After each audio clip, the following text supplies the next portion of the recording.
За төсөөрөний мэдээлэлтэй холбоотойгоор Дандин сайтаас нэг бас асуулт асуумаар байна. Энэ төсөөрөний мэдээлэл болон ирж байгаа төсөв Монгол Улсын ирээдүйн нэг 5 жилийн үйл явцыг ингээд төлөвлөх гэж оролдож байгаа. Бид нэг алдаан дээрээс сургамж аваад тэр алдаагаа бас зөрөгтэй засчдаг баймар байна. Дандин сайтай. Бид 2007 онд стратегийн орд гэдэг нэр томьёо ашиглаад буруу хаалгадтаад мухар гудамж руу орцсон. Ер нь бол стратегийн бүтээгдэхүүнийхээ тухай одоо жоохон зөрөгтэй яриад энэ стратегийн орд гэдэг юмас болоод эдийн засгаар ямар үр дагавар гаргаад байгаа вэ гэхээр жоохон даацтай хөрөнгө оруулалт томтойгоор хариуцлагатай уул уурхай эрхлэх зорж байгаа том аж ахуй нэгжүүд дээр биднес бол үл ойлгох маш популизм, дарамт гэх олон зүйлийг бий болгочоод яг адилхан бүтээгдэхүүн гаргаж байгаа боловч жижиг ордууд дээр хариуцлагагүй уул уурхай татвар болон янз бүрийн зүйлээс займчдаг тийм одоо дээрвийн маягийн бизнесийг өдөөцсөн. Тэгэхээр одоо энийг биднес нэг зөрөгтэй шийдээд энэ нэг стратегийн орд гэж баг дэлхийд байхгүй энэ нэр томьёонуудаа нэг болоод Монгол улсын хувьд стратегийн бүтээгдэхүүн гэж яг юу юм? Юу байх ёстой гэдэг нэг тодорхой гаргаж өгмөр байна. Тэгэх юм бол дараагийн төрийн оролцоогч гэсэн ярихад үзэсгэлэнтэй болох гээд байна. Тухайлбал уул уурхай бүтээгдэхүүн тэр дундаа стратегийн бүтээгдэхүүнээс бусад энэ бизнес эрхлэгчтэй татврын дарамтаас гаргамаар байна. Энэ засгийн газар нөөтийн 10%-ийг бус олголтыг 5% болгоё гэж санал гаргаж байгаа шиг байлаа. Яг одоо бизнес эрхэлж байгаа хүмүүст дээрх татврын дарамт болон энэ ачааллчин бол хэтэрхий их байгаа, ажлын байр нэмж чадахгүй байгаа, эдийн засгийг тэлж чадахгүй байгаа. Тэгэхээр энэ нөөтөө 5% оруулах болдгүй мүү? Буцаа ололт нь 2% л байд юм байгааз. Энэ бүр дөр гишүүнээс болон бусад гишүүнээс санаачсан нэг хууль энд гацаал зогсоод байх юм. Засгийн газар энэ дээр нэг зөрөгтэй шийдвэр хийж болдгүй мүү? Төвшин гишүүн болон бусад гишүүний өргөн барьсан нийгмийн даатгалтай холбоотой, даатгалын шимтгэлтэй холбоотой бас асуудал байна. Яг үндсэндээ бизнес эрхлэгчдийг сөхрүүлж байгаа энэ хоёр юм чинь шүү дээ. Хувь хүнийх нь төлөх төлбөртэй холбоотой асуудлыг яа шийдэх юм? Аж ахуй нэгжүүд одоо энэ дарамт дотор байх юм үгүй юм уу гэдэг дээр бас зөрөгтэй шийдэл гаргамаар байна. Гуравт нь ер нь бол шинэ ерөнхий сайд гэсэн хэлээлсэн. Хувийн хвшилтэд өрсөлддөг төрийн бизнес эрхэлдэг ийм төр өөрөө хувийн хвшилтэд өрсөлдөгч байдаг энийг зогсооно л гэж хэлсэн. Одоо энэ төрийн өмчит компаниуд тэр дундаа бизнес эрхлэгчдийн хийж чадж байгаа ажил дээр бөөн мөнгө, хүн одоо үйл ажиллагаа ингээд овоолцсон байгаа. Энийг татан буулгаад эндээс бид нэр татвар одоо мөнгөний бодлого гэдэг юмнуудаар энэ нэр үнэхээр байгаа хэдэл мүлжих рүүгэл яваад байна.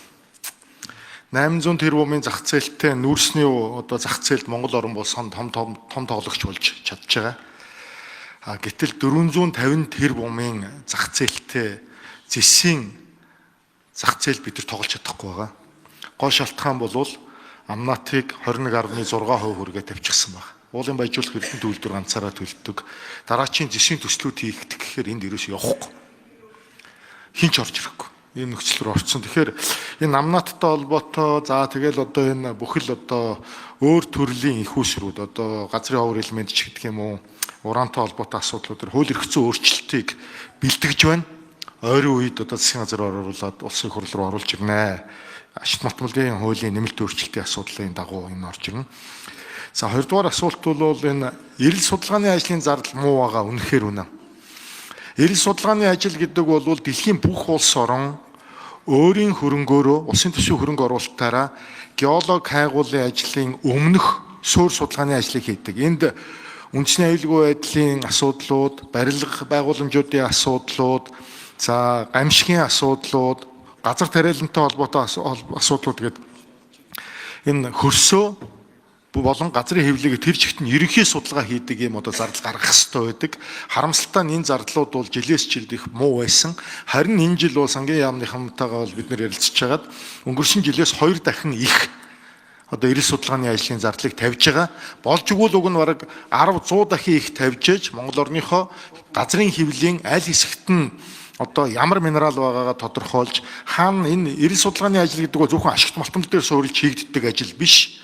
Хаана газар тариалангаа явуулах юм, хаана одоо энэ газрын дулаантай холбоотой асуудлаа судлахыг хөгжүүлэх юм, хаана аялал жуулчлалаа явуулах юм гээд энэ маш ач холбогдолтой ийм судалгаа бүх улс хийх ёстой.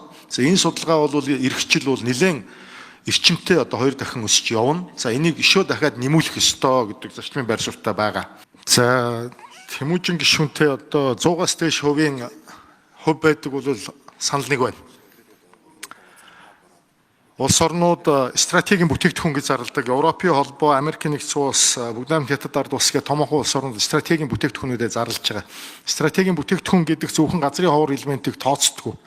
Тухайн улс орны эдийн засагт том хэмжээний хөв нэмэр оруулж байгаа бүтээгдэхүүнүүдээр нь зарлж явдаг. Манай улс стратегийн орд гэдэг одоо үндсэн хууль руугаа ингээ хийгээд тэрийгээ ингээд одоо бид нар гацаалтанд оруулсан. Яаж гацаалтанд оруулчихад байгаа вэ гэвэл стратегийн орд гэдэг нэр өгчхөөр одоо хайгуу судалгааны ажлыг хувийн эхлүүд явуулж чадхаа байцсан айгаад. Жогон хайгуу судалгааны ажил хийгээд дараачийн оюу толгой 5 толгойг бий болгоно гэд явхаараа улс дээрэмд чинь 51% авчин, 34% авчин гэдэг айцтай байгаа учраас хайгуу судалгааныхаа тайлан өгөхөө болчиход байгаа. Ийм учраас том хэмжээний хөрөнгө оруулалт орж ирэхэ болчиход байгаа юм.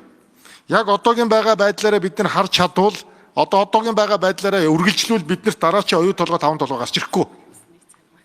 Яг тэгвэл компаниуд тайлангуудаа өгөхгүй гэсэн үг. Тэгэхээр энэ Тэмүүжин гишүүнтэй бол санал нэг байна. Ашигт малтмалын тухай хуулийн нэмэлт өөрчлөлтийг удахгүй засгийн газраас оруулж ирнэ. Манай яам дээр бэлтгэгдэж байгаа олон нийтийн хилцүүлгийг удахгүй эхлүүлнэ. Энд стратегийн бүтээгдэхүүн гэдэг юм нэг ойлгомжтойгоор тодорхойлоод тэгээд том биетэл бол чамаас авна гэж одоо дайраад байхаасаа илүүтэй бүгдээрээ л байгалийн заяагдмал нөөц ашиглаж байгаа учраас тэр заяагдмал нөөцөөсөө баялагын сангийн тусгай амнат авъя.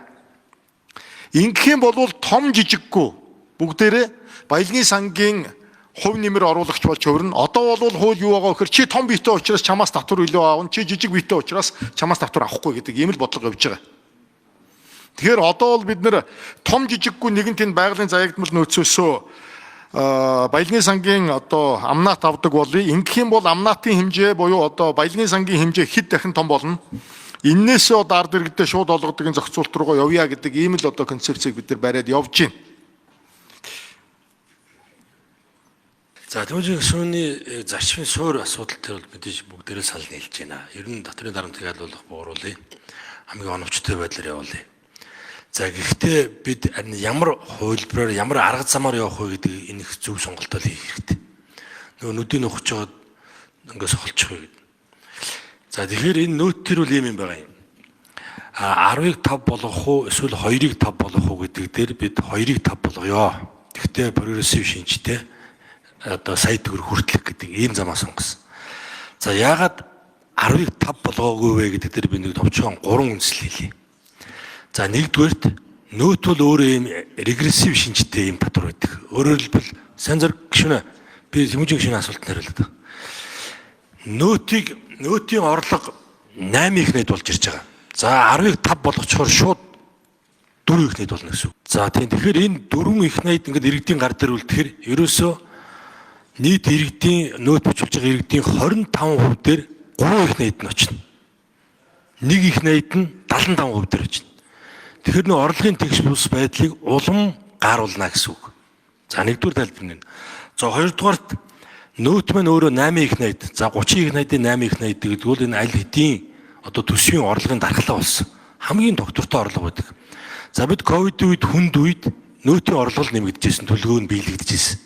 Хамгийн доктортой орлого болж чаддаг. За ийм одоо бүтц болцсон байна. Тэгэхээр энэ орлогыг одоо бид одоо огцом бууруулах нь өөрөө энэ төсөв талд бол маш эрсдэлтэй, маш өртөгтэй үнэтэй гэсэн үг. За 3 дугаарт и баримтан дээр жишээ нь буцаалт нь 2%, татвар нь өөрөө 5% болчоор нөгөө бүртгэлийн шинж чанар нь байхгүй болчихно. За нөгөө нэг и баримт бүртгүүлдэг хүмүүс чи бүр байхгүй болоод байна. Арай хийж нөгөө нэг 48% дээр байсан Жавсан сайдын хэлж байгаа 3 үндэслэл яг төр дэвш иргэн ашигтай байж болох 3 үндэслэл багхгүй юу? Хамгийн доктортой төрийн орлого гэж. Эн чин иргэдийн халаасанд байгаа хамгийн найдвартай орлого нь багхгүй юу? Иргэдийн халаасанд тэр мөнгийг үлдээчих юм бол улс төрчийн төрийн гар харж, дээшээ харж биш амьдралаа өөртөө шийдэх гэж оролдсон шүү дээ. Хоёрт нь дахиад энэ нөөцтэй холбоотой асуудлыг чинь дагаад хүний мөнгийг аваад дарга гар дээр шажигнуулах юм уу? Эсвэл иргэд дараагийнхын бизнес рүү, хөрөнгө оруулалт руу, хүүхдийн боловсрол руу, эрүүл мэнд рүүгээ мөнгөө хийх юм уу гэдэг сонголт. Тэгээ бид нэг юм дарга тэдний өмнө сонгож явах хэрэгтэй гэдэг философиос салмаар байгаа. Иргэд бас сонголтыг хэрэгтэй шүү дээ. Иргэд бас илүү хариуцлагатай тэр сонголтыг хийж чадна шүү дээ. Тийм учраас шударгаар ялгамжтай болж байгаа орлогыг бид засч өгнө гэж ингэж